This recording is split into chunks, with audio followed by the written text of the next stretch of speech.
dizendo isso, eu me lembrei tem uma função executiva superior, né, que a gente na neuropsicologia trabalha, que é a flexibilidade cognitiva, que é a ideia de mudar de ideia, de experimentar coisas novas, e as pessoas se enrijecem e não trabalham funções cognitivas superiores para que a vida seja mais possível. Então, eu quero isso e é só isso. Então, isso tem dificultado a mudança. Experimentar faz parte de uma flexibilidade cognitiva, uma função executiva superior que precisa ser treinada, precisa ser estimulada desde a infância. Então, temos indivíduos com TDAH, por exemplo, porque o TDAH ele influencia nas funções executivas, mas que a gente estimula e ele começa a abrir esse aspecto para tentar novas possibilidades de estilo de vida. E quando não trabalhado isso, indivíduos que não têm TDAH, eles têm sintomas ou TEA, propriamente dito, porque simplesmente ele não quer mudar de ideia, ele fica rígido. E isso impacta de uma forma agravante todo o estilo de vida, toda a relação com o ambiente, porque ele quer que o ambiente se adapte a ele. Não, tem que ser assim porque é assim meu jeito, é o meu estilo de vida. E tem algumas questões da ansiedade, da depressão que vai gerar alteração de apetite, que podem, né, desencadear a obesidade, mas tem questões de doenças psiquiátricas que precisam de uma medicação específica que o médico fala, não, ele está engordando por causa da medicação. E como se isso fosse natural, né, doutor? E a gente vê pessoas com doenças psiquiátricas graves sendo medicadas, porque é necessária a medicação, mas a cada dia elas são mais obesas, mais pesadas, e as pessoas estão achando que aquilo é só um mal menor e que impacta diretamente na qualidade de vida das pessoas. E isso fala de uma medicalização equivocada ou uma interpretação equivocada das duas porque vira uma comorbidade? O que o senhor me diz? Elas se relacionam, né? Muitas vezes o equívoco está na forma da abordagem, né? Às vezes você usa uma determinada medicação na esperança de que ela resolva um quadro, né? É o mesmo entendimento que a gente tem com o processo de obesidade, né? Uma das maiores dificuldades que a gente tem hoje em dia na resolução de boa parte dos quadros crônicos degenerativos é o relacionamento da felicidade em caixinha. Eu tenho uma hipertensão, eu vou comprar um remédio, é uma caixinha, eu vou tomar aquele remédio e pronto, acabou. Né? Então, eu não preciso readequar a minha dieta, eu não preciso reduzir a quantidade de sódio, eu não preciso fazer exercício para me melhorar a minha rede cardiovascular, eu tomo o remédio e a felicidade está na caixinha. Do ponto de vista psiquiátrico, mais ainda. Eu tenho alguém na família que tem algum distúrbio psiquiátrico, não, eu vou melhorar com esse aspecto, né? Muitas vezes são aspectos que exigem, às vezes, reposição de algum determinado neurotransmissor, mas o problema não se resume àquilo. Nós não somos só, como se diz, nós não somos só em função do químico, né? O problema é exatamente isso. A gente esquece do aspecto do contexto psíquico, né? Então, não é através de uma medicalização que a gente resolve o problema. Ela faz parte da resolução do problema, né? E em relação a você conseguir mudar, mais uma vez falando do ponto de vista do que a gente aprendeu nos cursos, né, na formação, mas principalmente do que a gente aprende no dia a dia, você tem que dar a chance, ou você tem que oferecer uma oportunidade de provar. Você tem que dar a chance de provar. Muitas e muitas vezes, algumas receitas que a gente vai provar pela primeira vez, ela não tem um aspecto da receita habitual. Mas ela te dá, muitas vezes, a saciedade, a percepção gustativa e até a satisfação que você tem com a medicação. O problema, às vezes, é que quando você faz opções, né, como é que você usa um alimento, como é que você compensa esse alimento tirando algum componente dele. Como é que você mantém? Você tira a gordura de um determinado prato, você tira algum nutriente dele, e como é que você torna esse prato mais palatável? Você torna ele mais doce. E como é que você torna ele mais doce? Você colocando mais açúcar. Açúcar que eu digo não é só açúcar, você coloca mais carbo. Então você está comendo um prato mais saudável, mas que no final ele vai te fazer mal do mesmo jeito. Porque, como eu disse, a gênese da diabetes e da obesidade está junto, que é aumento da secreção de insulina e aumento da resistência periférica da glicose. É estranho, né? Mas é mais ou menos assim. Para a gente colocar o açúcar que está no sangue para dentro da célula, para ele funcionar, para ele dar energia para a gente precisa de um agente que pega ele de fora da célula e leva ele para dentro da célula. Esse caminho é facilitado ou desencadeado pela insulina. Existem algumas coisas, alguns critérios que aumentam a resistência da insulina, à insulina. O que é aumento da insulina? Você imagina que a insulina está tentando pular para dentro da célula. Qual que seria o aumento da resistência? Você sobe o muro. Então, aquela quantidade de insulina já não consegue fazer o efeito. E o corpo precisa de energia. O que a gente faz? O nosso pâncreas vai lá e produz mais energia. E aí volta a entrar glicose dentro da célula. De repente, está entrando em excesso. O que acontece? A insulina aumenta mais a resistência, mais insulina, mais resistência. Chega uma hora que essa insulina ela é insuficiente, o pâncreas cansa, que a gente chama de fadiga pancreática. E a partir daí falta insulina e sobra resistência. O que é que o pessoal faz hoje em dia? Aborda com uma diminuição da resistência e não oferecendo mais insulina. Qual que é o problema? Dependendo do alimento que você dá, dependendo daquilo que você faz, você aumenta a secreção de insulina e desencadeia esse problema. Ou você aumenta a resistência, você sobe o muro. O que é que a gente começou a observar depois que começou a cirurgia bariátrica?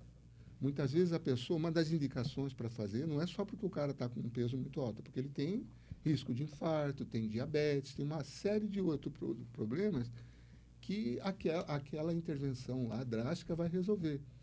Então, a gente pega e faz a cirurgia bariátrica. Muita gente que é diabético, 36 a 48 horas depois de feita a cirurgia, o diabetes desaparece. Mas como? Eu cortei um pedaço do estômago, diminuí, mas desapareceu? Como é que é isso? Como é que funciona? Né? O que aconteceu? Um processo tão rápido. E aí a gente vai entender que a gênese da produção do estímulo da insulina, às vezes, está na quantidade daquilo que se come. E você aumenta a secreção de insulina, aumentando a secreção de insulina, a resistência aumenta, entra nesse ciclo e o cara se torna diabético. Você tira essa exposição de quantidade grande de comida, você resolve o problema. Daí, e com esse mesmo pensamento, que vem a moda do jejum intermitente, ou do jejum longo, ou de fazer atividade física em jejum. Mas isso é doideira. Não, isso tem uma lógica. E essa lógica é confirmada, muitas vezes, com esse tipo de evidência científica. Né? Então, nós temos hoje várias correntes que tentam explicar e abordar o diabetes. Essa é só uma delas. É uma que tem evidência científica e é uma que está dando bastante resultado. Mas existe gente que só medicaliza e a gente precisa entender o processo, entender qual que é o mais eficaz e, principalmente, o que é mais eficaz para o nosso paciente. Né? É interessante que é exatamente o que a Tatiana estava falando, que é a exposição da quantidade, e essa é uma informação interessantíssima, né, de conhecimento. É por isso que é interessante conviver, que a gente aprender todo dia é importante. E a ideia de que a quantidade ela podia ser reduzida muito tempo antes, de uma orientação, uma especificidade de ambiente, né? E dentro desse contexto de quem nós somos e por que nós fazemos as coisas, né? A gente precisa acordar para a vida.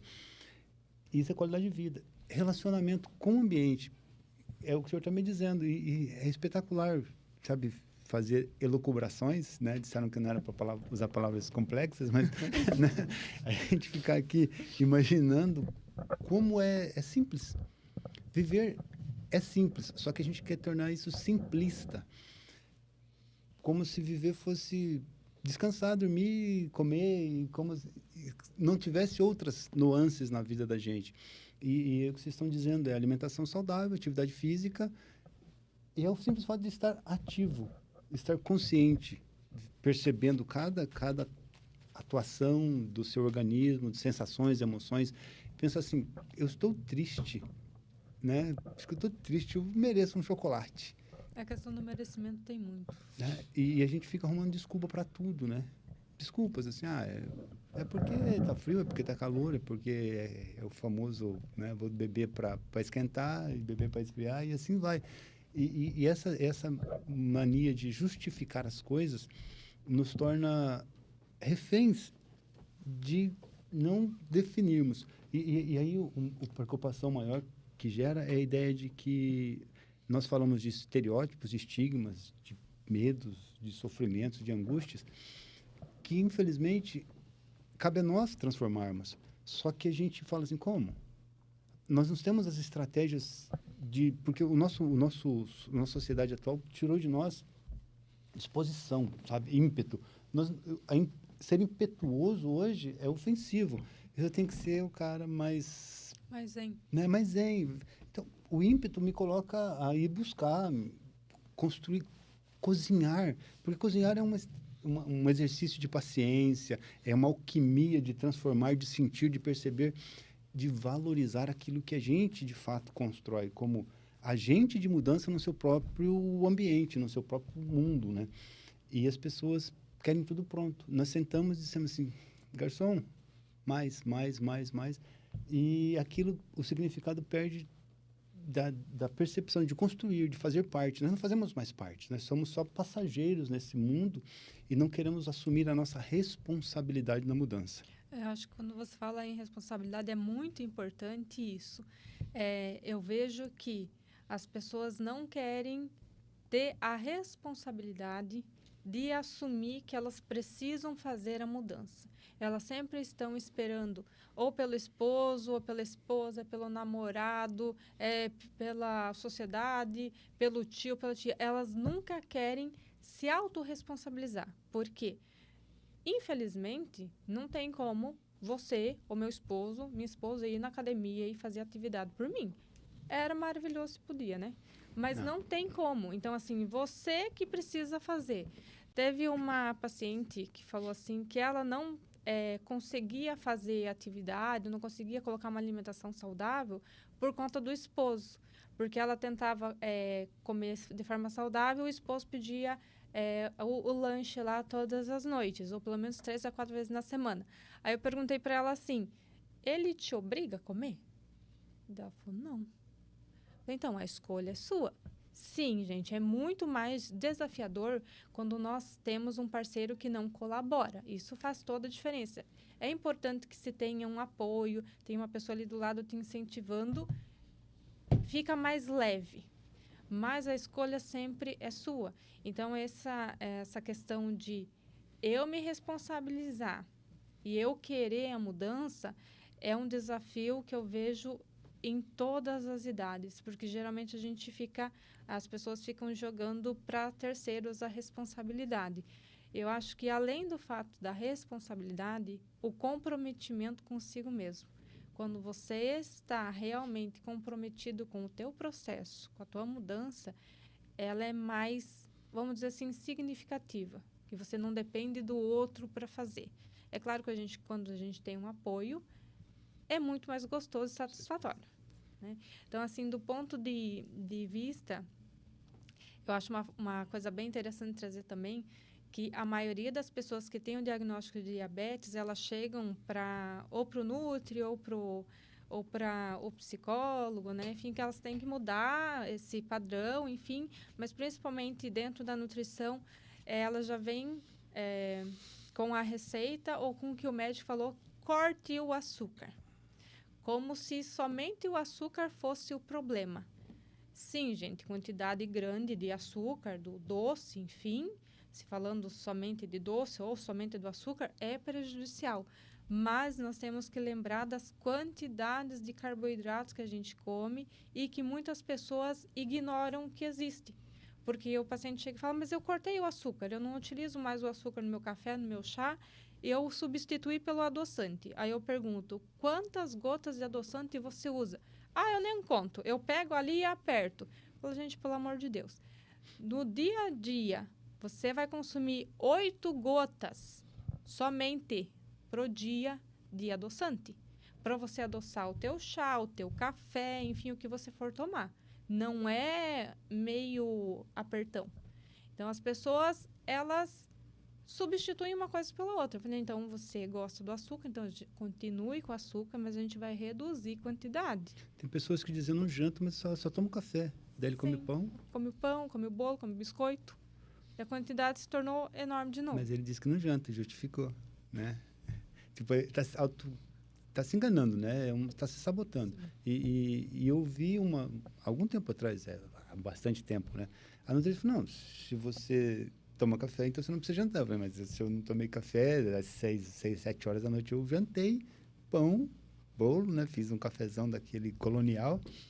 E ela não disse assim que você precisava jantar, era melhor que eu jantasse, porque daí eu ingeria proteína, sim, carboidratos mais complexos. Você concorda comigo? Sim, principalmente para a questão do diabetes, a gente fala assim, precisa comer, e a comida de verdade. Principalmente à noite, nós damos preferência por reduzir totalmente o carboidrato ou não oferecer. Por quê? No outro dia, quando ele for verificar lá, fazer o testezinho lá, furar o dedinho, o açúcar no sangue dele precisa estar o mais baixo possível. Dentro do limite, se eu não me engano, é 120, 130, né, doutor? Para um diabético. No diabético de jejum, 120. Isso. Então, por quê? Se você oferta muito carboidrato à noite, esse nível de açúcar no sangue no outro dia vai estar muito elevado. Então, o que é o ideal? Um bom aporte de proteína, uma boa quantidade de salada, seja um bife, seja de gado, seja de porco, seja um filé de frango, enfim, um peixe, e uma boa quantidade de fibra, de salada, um prato generoso de salada. Muitas pessoas falam, eu não tenho condições de comer ou de ter uma variedade grande de salada, eu só tenho a opção do feijão e arroz mesmo. Então, nós reduzimos o máximo a quantidade, principalmente do arroz, porque no feijão tem uma grande quantidade de fibra e nutriente, proteína, e a gente agrega com sementinhas que eu gosto de falar. Quem não tem condições de ter toda essa variedade de fruta e verdura, como eu falei, traga a opção de colocar aveia, colocar o psyllium, colocar às vezes até a farinha de casca de maracujá. Gente, uma coisa muito importante também é que eu não vou pegar um prato enorme com 4, 5 colheres grandes de servir de arroz e por conta disso, porque eu tenho lá o psyllium e a aveia, eles ajudam a retardar o efeito dessa quantidade de açúcar no sangue. Vai ser liberado aos poucos, então ele vai manter o teu nível de açúcar mais baixo, certo? Mas nós temos que cuidar da quantidade também, que tem pessoas que acham que porque elas estão usando o psyllium, a aveia, elas podem comer um prato cheio de macarrão. Também não é assim. Então, reduz a quantidade de carbo à noite ou nenhum carbo e dê preferência pela proteína e pela variedade de salada. Então, isso é o ideal. Quando eu falo das sementes, eu trago muito para as pessoas que não têm muito acesso, porque é de fácil acesso, é barato. A aveia, principalmente, eu sempre procuro falar para os pacientes consumir aquela que é ou ela inteira ou ela tem a porção inteira dela e tem umas que é quebradinha. Por que não a farinha de aveia? A farinha de aveia, ela não vai conseguir, que eu falo, fazer esse sequestro do açúcar, porque ela já está literalmente toda fragmentada, certo? Então, a aveia inteira ou a metade, ela tem esse poder de fazer essa regulação da glicose do açúcar no sangue. Então, por isso que a gente coloca as sementes. Quando a gente fala das frutas, Muitas pessoas ainda têm um certo preconceito, acha que o diabético não pode consumir fruta. Tem algumas frutas que realmente não pode, porque às vezes ela não vai consumir uma ou duas. Por exemplo, a melancia. É doce, é gostoso, saboroso, e geralmente o diabético tem um apetite maior por doce, certo? Tem essa questão do doce. Então, ele não vai se controlar em comer um quadradinho, uma fatia pequena de melancia. Ele vai querer comer uma grande quantidade. A melancia, a manga, a banana, o melão, aquele melão amarelinho, eles têm uma grande quantidade de açúcar e vai subir muito rapidamente na corrente sanguínea. Mais uma vez, a pessoa não vai consumir um pedacinho, ela vai consumir uma quantidade grande. Então, essas frutas a gente restringe. Principalmente a banana, se a pessoa gosta muito e quer consumir, ok. Aí eu falo para colocar aveia ou psyllium junto para ela ir reduzindo essa questão da quantidade de açúcar que vai ser jogada na corrente sanguínea. O restante das frutas é importantíssimo consumir porque elas têm fibras. Principalmente quem pode, eu falo sempre para consumir tudo com o bagacinho. A laranja, engolir aquele bagacinho, a mexerica, as frutas com casca, você engolir, porque isso é a fibra, claro, né? Vai melhorar essa quantidade de glicose, né? De açúcar no teu sangue. Ela vai ajudar a controlar. Então, é importante que se consuma 3 a 4 porções. O que é essa porção? É o que cabe na palma da sua mão. Assim, não é isso aqui. Porque, geralmente, a pessoa vai pegar uma manga. A manga é mais, né? Aí ela fala, comi uma porção. Não, isso já exagerou. Então, é o que cabe aqui, nesse nível aqui. Quantidade de frutas. Tem gente que gosta muito de mexerica, outros chamam de tangerina. Então, eu posso comer 10 tangerinas uma vez só. Não. É o que cabe na palma da sua mão. Então, 3 a 4 porções. Você vai comer 3 a 4, às vezes, unidades de diferentes frutas ao longo do dia. Então, é de extrema importância, porque além dos nutrientes, além da fibra, vai trazer essa saciedade que precisa e vai ajudar no controle desse açúcar no sangue ao longo do dia. A psicologia humanista diz que todo excesso fala de uma falta. Então, quando o indivíduo busca excesso de comida, excesso de açúcar, ele precisa entender assim, o que realmente eu estou buscando, né? Então, ele precisa trazer isso, internalizar os conceitos de que compensar uma coisa não gera, de fato, uma coerência, né? Principalmente do ponto de vista do organismo. A gente acaba fazendo mais mal do que bem. Olhar para si, se reconhecer, saber o que de fato ele precisa, qual é o sentimento, qual é a emoção que está relacionada àquela fruta, aquele sabor, aquele açúcar, e entender que existem outras possibilidades de satisfação, de prazer, que ele precisa passar por todas as áreas do indivíduo, que é biopsicossocial e espiritual. A espiritualidade que transcende, ele também é importante para que eu possa saber. Um dia eu estava fazendo um jejum religioso, né, do ponto de vista cristão, e eu sentei, a pessoa falou, vamos almoçar. Eu falei, estou de jejum. E a pessoa serviu a mesa, colocou o prato para mim, e ela disse, come? Eu falei, não, eu estou em jejum. Mas todo mundo está comendo aqui. Eu falei, está tudo bem, vocês podem comer. Porque eu sei o que eu busco, eu sei o que eu quero, eu sei o que é importante para mim. E as pessoas estão se perdendo nesse aspecto, doutor, que elas acham assim, eu tenho que ser bom para o outro, eu tenho que satisfazer o outro, eu tenho que, de fato, para que você goste de mim, eu tenho que fazer o que você quer. E a gente está se moldando a uma cultura que nos invalida como indivíduos, como espécie, inclusive. Porque a nossa espécie está perdendo credibilidade, nós estamos competindo aí com os infra-humanos, né? Eu não posso nem falar dos pets, porque se eu falar, eu estou sendo preconceituoso e tal. Porque a gente está perdendo a nossa característica de humanidade. Nós estamos dizendo assim, eu vi uma criança de 7 anos dizer assim, eu me preocupo com os animais, com as pessoas eu não ligo não. Não estou nem aí. Falando num grupo de crianças, falando de boas ações, né? Porque a gente, no movimento escoteiro, a gente incentiva as crianças para que elas façam boas ações, né? Faz parte da promessa que ela faz no movimento escoteiro. E elas, não, com as pessoas eu não me importo. Então, nós estamos perdendo essa visão de humanidade, do que é importante de fato. E aí, o que é importante para cada um precisa ser claro para você. O que é importante para você? E você pergunta isso para as pessoas. E não tem a ver com coisas, porque as coisas passam, elas são passageiras, são efêmeras, né? Elas vão se esvair com o tempo. E os nossos valores, aquilo que realmente nos traz alegria, nos satisfaz, não estão nas coisas. E aí eu vi uma pessoa dizer assim, porque Jesus disse assim, o mal não é o que entra pela boca, né? É o que sai. Mas que tipo de mal que a gente está falando? Porque a gente está falando aqui do mal que entra pela boca, que eu preciso ter controle sobre aquilo que eu coloco dentro do meu organismo, que seja para preservar, porque a nossa espécie, nós agimos para preservação da espécie, nosso organismo funciona para isso, para preservação da vida, da qualidade. E nós, enquanto seres racionais, estamos distorcendo. Em vez da gente preservar a espécie, a gente está ingerindo cada dia substâncias que nos isso é uma coisa interessante que você veio contribuir também.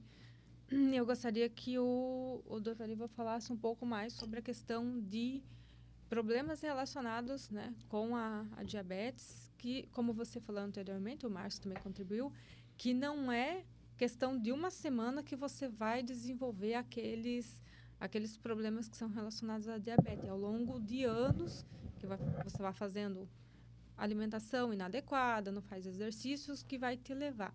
E muitas vezes essa questão que você falou, de estar, né, as pessoas se perdendo delas mesmas, é que eu não me preocupo com amanhã. Hoje eu estou aqui, eu como o que eu quiser, a quantidade que eu quiser, eu vou na festa, eu vou no aniversário, sem muita preocupação. E aí eu gostaria que o doutor contribuísse com as complicações e como que a pessoa pode melhorar essa visão, porque, infelizmente, se você come de forma errada, não se alimenta, vamos dizer assim, como a maioria das pessoas costumam falar, o preço vai chegar, a conta vai chegar, não é mesmo? Na questão, principalmente, da diabetes, que é o que a gente está falando aqui. Como é uma doença que ela está bastante disseminada, ela também tem bastante estudo, tem bastante gente se debruçando sobre esse tema. Então, a gente já tem alguns caminhos. Na verdade, a solução em si, né, como o Márcio falou, como eu já ouvi de outras pessoas, a solução em si, ela é simples. Ela é muito simples, né? A gênese está entendida, a solução é essa. Mas nem sempre o que é simples é fácil, né? Então, para a gente tornar essa coisa que é simples implantar, ela implica uma coisa muito mais complexa, que é a mudança de percepção, de autoconhecimento, né? E você brigar contra uma estrutura que é uma mega estrutura em que a gente está inserido, né? Você vai numa festa que está todo mundo bebendo cerveja, por que você não vai beber cerveja? Né? O bolo do aniversário, né? E lembrar, muitas vezes, que assim, você entendendo o que está acontecendo e você ampliando o seu conhecimento e ampliando a quantidade de conhecimento, você melhora as possibilidades do que você vai fazer, né? E como é que são as complicações? As complicações, elas são em função dessa subida muito rápida do açúcar, né? Então, a gente tem uma exposição, a gente come muito num determinado horário. Todo mundo, em algum momento da vida, tem níveis de açúcar no sangue que são os níveis de um diabético. Qualquer pessoa, mesmo as pessoas normais.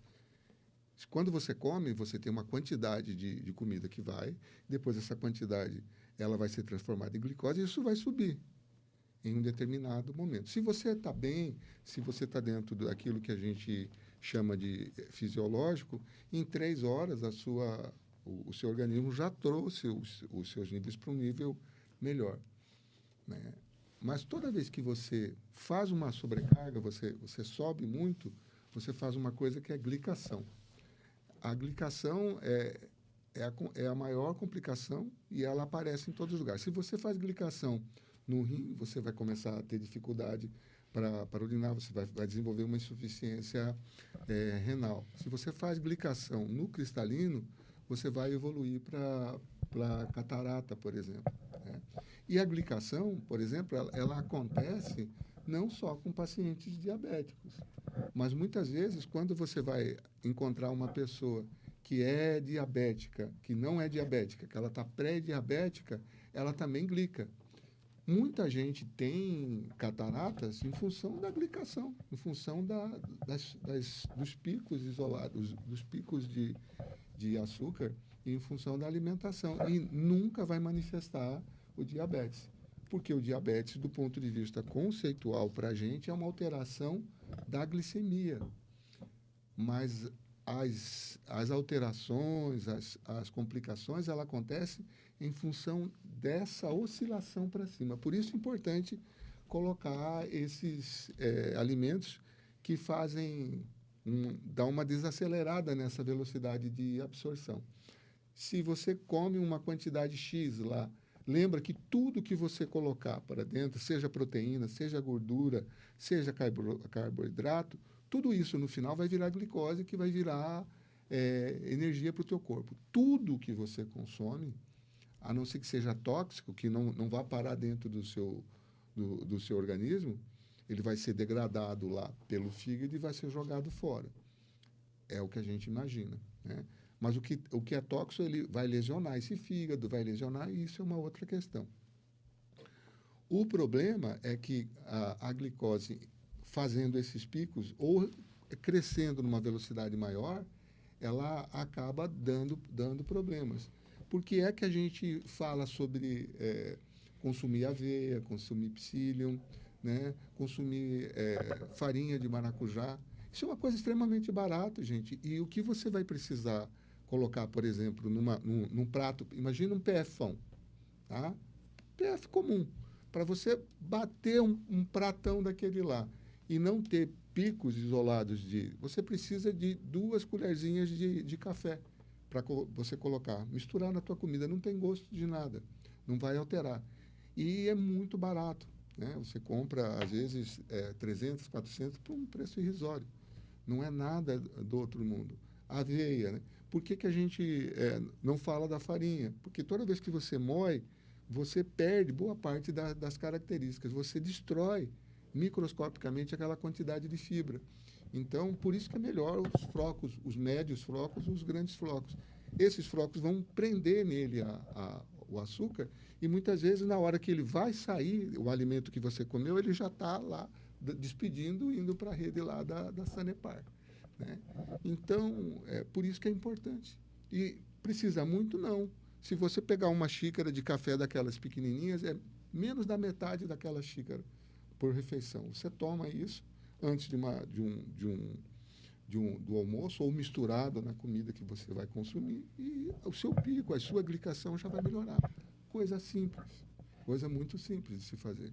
Então, a questão da glicose então, é mais assustadora do que a gente imaginava, porque eu não preciso ter diabetes, porque, por exemplo, eu não sou diabético, então eu vou tomar uma bala. Eu tomo uma bala, e aí isso vai gerar um pico de glicose, e essa glicação, então, os riscos que eu assumo também quando eu como doce bola, por não ser diabético, achando que eu posso, né, porque eu não tenho problema, eu assumo esses riscos de forma gigantesca. Qualquer alimento, né? E assim, não é uma bala, não é uma única bala, né?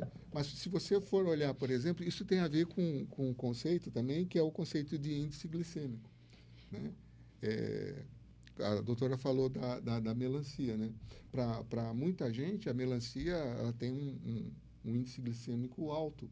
Então, eu não posso comer melancia, mas eu vou comer um pouco, eu vou diminuir. Então, o total de açúcar que eu vou comer não é tanto, mesmo que o índice glicêmico seja maior, né? Você pega uma banana acho que é 55, né? E você pega um sticker lá, um chocolate recheado, o índice glicêmico daquele chocolate é menor do que o da banana. Só que o chocolate ele tem uma quantidade de açúcar muito maior. Então, a capacidade dele subir o açúcar pode ser até menor, mas ele vai conseguir porque a quantidade de açúcar que tem em cada pedacinho dele é muito maior do que... Isso acontece com as frutas, acontece com os outros elementos, né? E qualquer um dos dois, se você consumir com uma fibra, se você acrescentar uma fibra, essa fibra vai diminuir. Muitas vezes a pessoa não tem o hábito de consumir, né? E, como eu estou dizendo, é uma coisa simples. Vamos tomar café, vamos colocar um pouquinho de de aveia na comida, né? E para que a gente consiga diminuir esses picos. Então, o fato de você não ter o diabetes como diagnóstico não impede você de ter manifestações que são secundárias a uma exposição de açúcar e que levam a uma glicação. A glicação é o grande mal do diabético, né? O problema é que o diabético mantém isso por muito tempo e em quantidade muito grande, né? Faz um pico muito elevado e esse pico se mantém. Porque, como eu disse, em 3 horas, normalmente, a pessoa que tem a insulina normal, que tem a resistência insulínica baixa, ela resolve esse problema. O diabético não. Por quê? Porque a resistência para a ação da insulina é maior. Quando a gente usa, por exemplo, a aveia, a farinha de maracujá, a gente reduz a resistência à insulina. E a gente ouve as pessoas dizendo assim, eu estou assim porque meu metabolismo está lento. Como é que isso, a relação direta com esse metabolismo, dessa elaboração dessa glicemia, da gordura, ou seja o que for? Então, o metabolismo lento, boa parte das vezes, ela é uma falácia, é uma desculpa da pessoa, né? Mas uma das indicações, uma das consequências do diabetes é você desencadear um hipotireoidismo. Você desencadeia o hipotireoidismo e o hipotireoidismo acaba aumentando a sua resistência insulínica. Aumenta a sua resistência insulínica, você sobe mais os níveis de glicose para você poder consumir. Aumentando o seu nível de glicemia, você prejudica mais a sua hipoglicemia. Então, o seu metabolismo fica lento. Entendi. O seu metabolismo vai realmente ficar lento, mas em função de uma sobrecarga que você está fazendo. Quando a gente fala assim, eu vou... Uma coisa que era comum na minha infância, né? A gente, Natal, o almoço do Natal era o acontecimento do ano na família. Então, uma semana antes, eu já falava assim, eu já vou comer menos. 2 dias antes, eu já falava assim, quem sabe eu não vou nem almoçar, porque eu vou comer tudo no almoço do Natal, né? Espera aí, eu acho que eu vou lá no riacho e vou nadar, porque quando eu vou na água, me dá uma fome danada, né? Então, eu vou nadar, vou fazer exercício, vou correr para mim comer mais amanhã. Mas espera aí, eu estou fazendo exercício, eu estou fazendo jejum, Sim. e eu estou nadando para eu comer mais. O que a gente manda uma pessoa que está com excesso de peso fazer? Fazer jejum, fazer exercício e Cuidar da dieta, né? cuidar da dieta, né? Então, tem alguma coisa errada aí, né? Eu ouço muita gente da corrida de rua, pelo menos, que eles dizem assim, que eu corro para poder comer. Justifica? Faz sentido. Faz sentido. Faz sentido. Pelo menos ele gera equilíbrio. Isso, ele consome, né? A atividade física, ela diminui a resistência insulínica. Então, a atividade física, principalmente a atividade física aeróbica de longa duração e a anaeróbica de alto impacto, que é a musculação, né? O legal é você mesclar as duas coisas, né? Que o pessoal fala, eu vou fazer meu cardio, vou fazer... Sim. Beleza, isso é legal. Você vai melhorar seu cardiovascular e você vai fazer um tipo de consumo, né? O anaeróbico, você vai aumentar a sua força muscular, aumentar o seu volume de músculo e isso consome e armazena muita glicose, né? A gente fala assim, quando a pessoa faz o jejum, ela vai consumir a primeira reserva está no fígado, né? E aí depois ela vai para o músculo, né? Mas se a gente pensar assim, se a gente fazer um jejum bem legal mesmo, a gente consegue deixar a pessoa magra, né? Mas a quantidade de calorias que a gente tem numa pessoa, mesmo uma pessoa em forma, um atleta fundista, né? Como você. Que você sabe, em média, quanto que um atleta de 70 quilos tem de reserva de caloria no corpo dele? 40 mil De reserva. de reserva, Dá né? pra queimar alguns Tem quilômetros. muito. Agora, você imagina um cara mais pesado. Então, você vai ter que deixar o cara 100 dias sem comer, o cara vai morrer, porque ele precisa do ciclo, né? Então, isso tem que ser feito com parcimônia. Da mesma forma como a gente fez esse ganho, né? Ele não pode ser de imediato, né? E ele não pode ser mais nocivo do que o ganho. Eu posso conseguir, é como eu falei, tenho o simples e tenho o fácil. Né? E o difícil é fazer o simples, né? É fazer o simples. São coisas que muitas vezes a gente soa até como repetitivo, porque o fisiológico é repetitivo. Ele está com a gente desde a antiguidade, desde a pré-história. Mas o que aconteceu nessa nossa evolução? A gente foi se afastando do que era o nosso social, o nosso evolução. A gente não está mais em ambiente exposto. A gente não precisa mais se expor a perigo, a se expor a trauma, a ser caçado para conseguir a comida. E a comida vem em abundância. E o nosso corpo é o mesmo. Nós temos que entender esse processo e interferir nesse processo para a gente conseguir viver mais e viver com mais qualidade. Né? A ideia que a gente quer passar, falando da diabesidade, é exatamente isso. A gente não quer focar que isso é uma doença, que todo mundo está pegando, que isso vai acontecer. A gente quer trazer a mensagem exatamente a mensagem da boa nova, né? Que, na verdade, é uma velha. Né? O simples e o natural te leva à saúde, te leva à longevidade. Né? E o que a gente tem de conhecimento, ela contribui para que esse caminho seja mais tranquilo, né? Em relação ao bolo de aniversário, né? Que para mim foi uma tortura. Aí, me aprofundando nos estudos, né? Boa parte das coisas que eu sei de diabetes, elas são de alto estudo, né?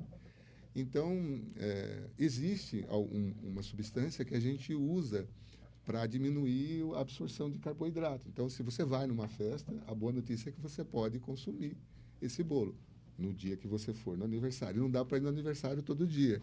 Chama-se acarbose. Você toma e você não vai você não vai digerir o que você tem de amido. Mas né? lembrando que não pode se tornar isso uma rotina. Não dá para uma banalizar, rotina. né? E as pessoas fazem isso. Banalizam, né? Eu vou tomar e vou ficar bem. Ou eu vou na festa, eu vou tomar insulina antes, porque eu vou comer bastante. Né? Isso. Ele vai glicar, ele vai fazer o mal do mesmo jeito. O nível de glicose dele vai estar legal, porque a insulina fez um esforço. Mas esse excesso de açúcar que está no corpo dele tem que ir para algum lugar. Ela não vai derreter. Ela vai para onde? Ela vai para o fígado, ela vai glicar, vai fazer seu cristalino, vai te desenvolver catarata, vai para o teu rim, vai deixar o teu... Como ela vai sobrecarregar o seu fígado vai ser um fígado gordo, né? Vai ter a esteatose, e a esteatose é um fator predisponente para a cirrose.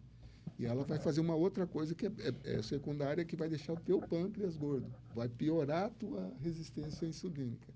Né? Então, como eu estou falando, quando a gente conhece as opções, a gente precisa entender qual é a opção, quanto tempo que ela pode ser usada e quais são as consequências. No problema da carbose, para quem eu sempre, às vezes, passo no consultório, eu não conto o efeito secundário. Né? Que o efeito secundário, para você que consome amido e usa a carbose, são os pum. Então, você come o bolo da festa, mas você vai dormir fora do sozinho, quarto. Né?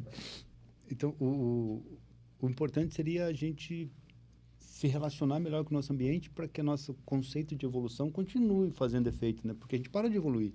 E tem estudos aí que a gente está involuindo, né? Está voltando para trás, né? Caminhando, retrocedendo. E, então, como o senhor disse que a gente, desde o processo evolutivo, isso faz parte de todo um processo que precisa ser mantido, né? Então, nós precisamos ter mais consciência, mais relacionamento, mais contato com esse meio para que o nosso organismo possa processar essas informações de forma coerente e mantenha esse processo evolutivo que vai preservar a nossa espécie como um todo, né? Porque a previsão da Organização Mundial de Saúde é sempre a pior. O contexto é bem amplo, né, na verdade. Mas o que, de fato, assim, é o geral, né, que traz. Que a pessoa com diabetes, ela precisa ser acompanhada por uma equipe multidisciplinar, certo? Porque envolve vários fatores, não é um ponto isolado, porque precisa desse acolhimento, desse acompanhamento, e que, como o doutor falou aqui, são formas, né, como eu abordei, como o Márcio abordou também, são formas que você consegue melhorar a tua qualidade de vida, mudando os hábitos alimentares, praticando exercício físico, cuidando da nossa saúde mental, que é muito importante, e com bons hábitos saudáveis, não só, né, para a questão de diabetes, obesidade, mas para a gente ter uma vida saudável e plena e saudável. Corta um pouquinho. Você está ouvindo? Ô, Moisés? Oi. A gente já pode encerrar ou você vai querer falar mais coisas? Não, acho que a gente falou bastante. Acho que o Moisés já dormiu. Não dormi porque eu vim que você chamou. E aí? Tem Tem 1h30 já. 1h35. 1h40. Quer terminar? Vamos terminar. Eu vou falar daquele estudo e aí você encerra. Certo. Tá. Doutor, só cuida com o microfone, que o senhor tá passando a mão e eu escuto lá. Você está interrompendo. Isso sai na gravação, tá bom? Ele faz um barulhinho chato. Vai continuar, então? Eu vou falar agora do estudo, eu vou falar... Tá. Acho que isso já estava encerrado ali, como você falou. Não, mas você pode contribuir. Uhum. Aí só finaliza o que você estava falando. Que eu corto. Então, esqueci. Recomeça. Tá bom? Da última frase, se conseguir. Pode ir. Pode ir?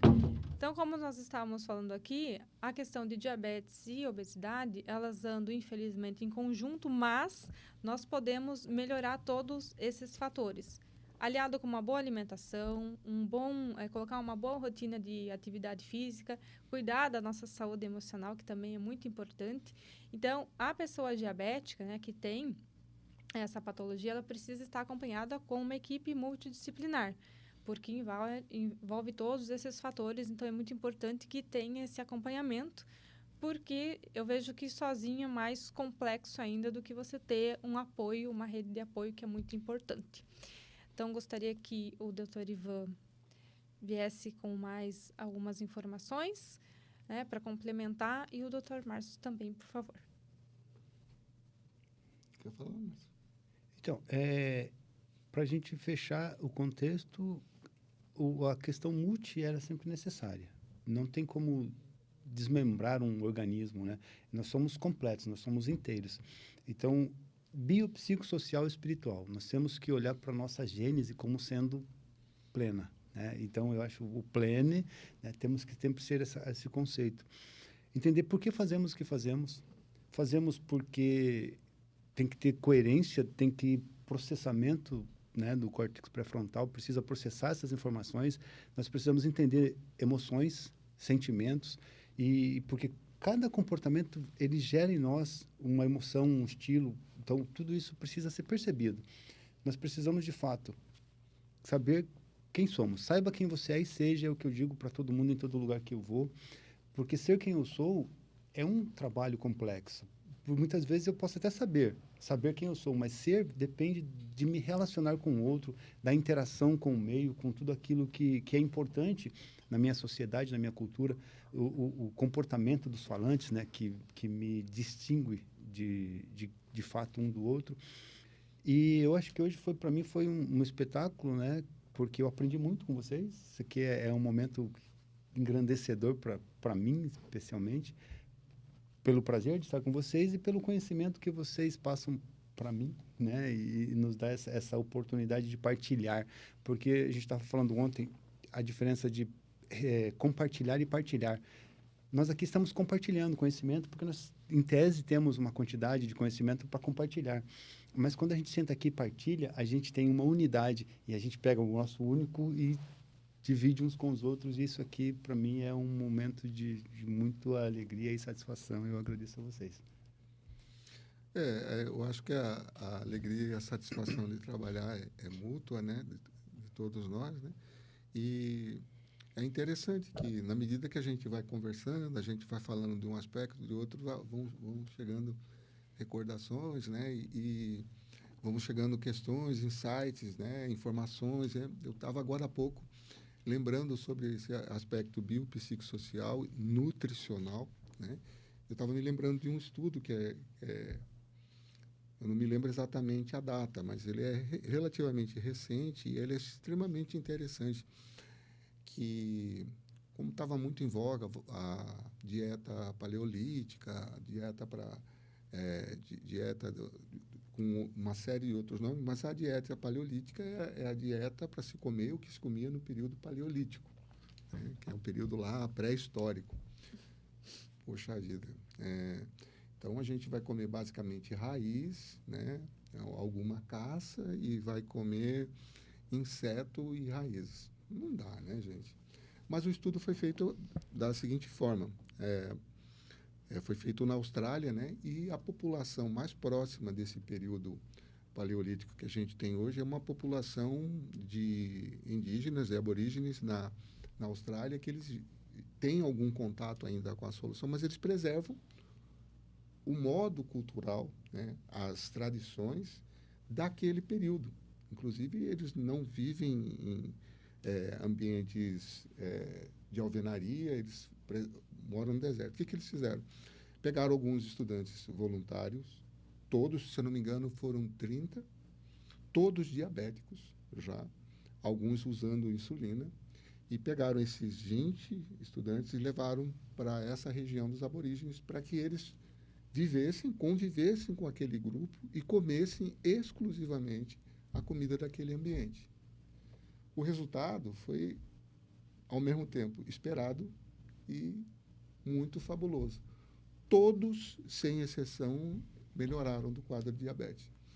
Então, a gente fala disso, e como a gente traz juntos o quadro da diabetes e da obesidade, né, é muito interessante a gente mudar o contexto, né? Aquele contexto daquela época. Você expôs a mesma população, com a mesma carga genética, mas num ambiente, numa cultura e numa forma de funcionar diferente, né? Funciona. Só que a gente não tem como fazer isso. A gente não precisa voltar à idade da pedra para a gente ser saudável. A gente tem conhecimento e tem instrumentos hoje para que a gente tire o que era de melhor e utilize no dia a dia. E a primeira coisa que a gente precisa fazer para isso é ter vontade, ter decisão. Tendo vontade, tendo decisão, nós e uma série de outros profissionais estamos prontos para ajudar você nessa sua jornada. Quero agradecer a todos. Então, para quem não segue a nossa rede social, já siga @ViverEPlene no Instagram ou nosso Plenecast no YouTube. Comente, compartilha, mande, encaminhe para os seus amigos, familiares, enfim, para quem precisa dessas informações valiosas que nós falamos aqui. Então, quero agradecer a todos. Eu gostaria que o Márcio passasse a rede social dele, para quem não conhece, para já seguir, que ele vai postar conteúdos lá, para quem quiser mais informações ou dúvidas, também mandar no @ dele. Eu estou no @MárcioSilvestrePC. Lá eu tenho alguns vídeos, umas reflexões relacionadas à psicologia, ao que o estado do ser, do comportamento como um todo. Estamos à disposição. Então, quero agradecer mais uma vez a todos e até a próxima.